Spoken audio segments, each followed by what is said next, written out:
time to find a job. So I'm in my final year of medical school in the UK. That means applying to start a job next year. In the UK, it's pretty easy. The application process is almost automatic. The most important thing for us to do is to pick our foundation school. So last year, sadly, a change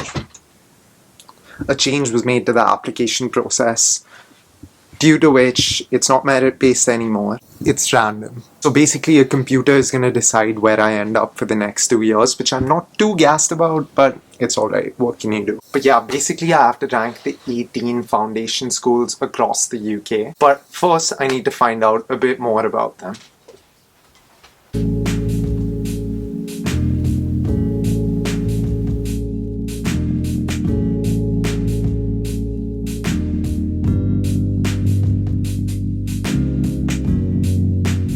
So what I'm doing is I'm checking 3 different things, or 4 different things. So firstly I have this thing here that basically tells me where each of the foundation schools are and the different locations in them.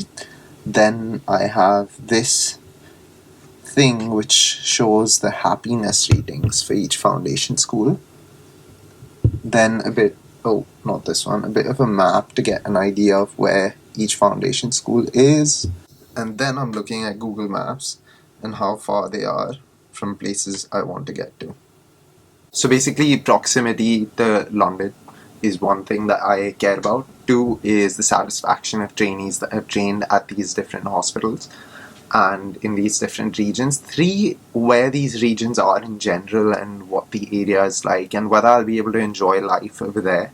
Oh, and one other thing that I didn't mention, which is the competition ratios. So that is how competitive each deanery is or each foundation school is.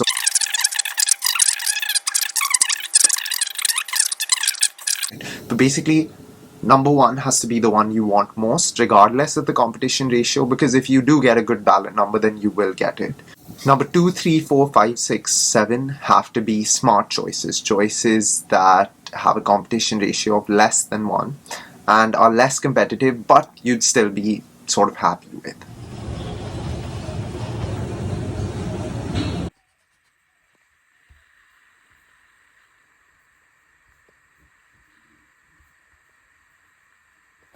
So I figured out my top sort of 5, 6 choices. I figured out what the middle 4, 5 are going to be, and I figured out what the bottom 7, 8 are, the ones I really don't want.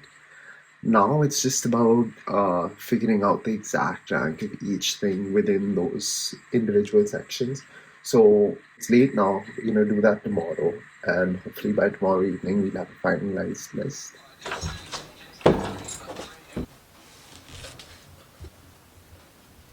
Right, so it's Monday and there's around a week left till I have to submit my final choices. And now I've come up with a broad list the last time we checked in. And what I'm going to do now is I'm going to call my parents basically and I'm going to discuss my choices with them.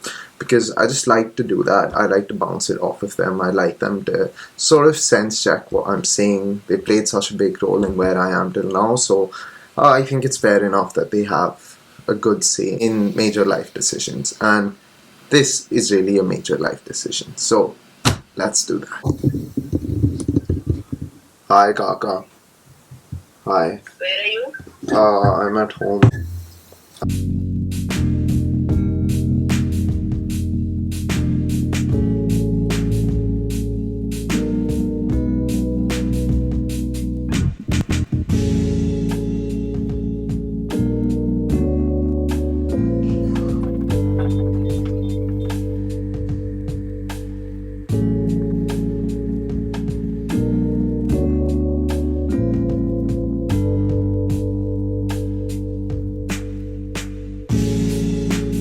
Guys, I think we finally have a final list in mind, and I think it's now time to actually upload and submit that list. But if you're going to be applying for jobs next year, in the next few years, especially through the UK Foundation program, I have a few tips for you, 3 quick tips. The first is apply well on time. I know sometimes it feels good to leave it till the last minute because you have more time to think about it, but don't do that, because in case you miss the deadline, you're not going to be starting your job next year, and that's a big issue. So leave a good buffer, a few days at least. The second is apply smartly, keeping competition ratios in mind. So don't just apply for all the most desired and most competitive things. Be smart.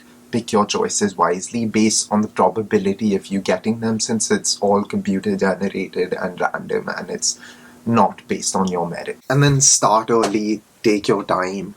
Research the regions, the sub-regions, the trusts under the foundation school, the hospitals in the trust, and the areas, of course, because that's potentially where you'll be living. So do your research on all these different things. And to do that, you have to start early. So start literally the day it opens or before that. Start looking at all these different factors. So you'll be submitting your application on the system called Oriel. So let's do that. So I didn't realize that I have to submit a reference or a referee. I sent an email to my personal tutor asking them if they'll be my referee, and on hearing back, that's when I'll be submitting my application. I unexpectedly got a very quick response from my personal tutor, so we're all set. Right, so we're on the last stage. I just need to click submit application, that's it, and we'll be through. But it's so intense, because that one click means that my fate is sealed and I have no more control over what's going to happen. So it's very difficult to do that. Okay, here we go. Wait, checking one last time. Oh my god, no.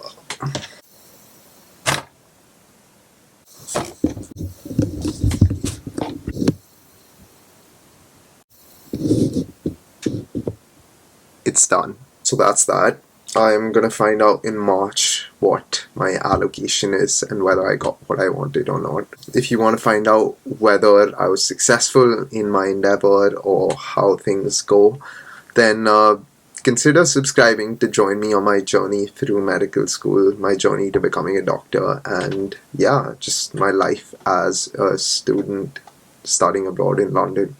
So yeah, I will see you in the next one.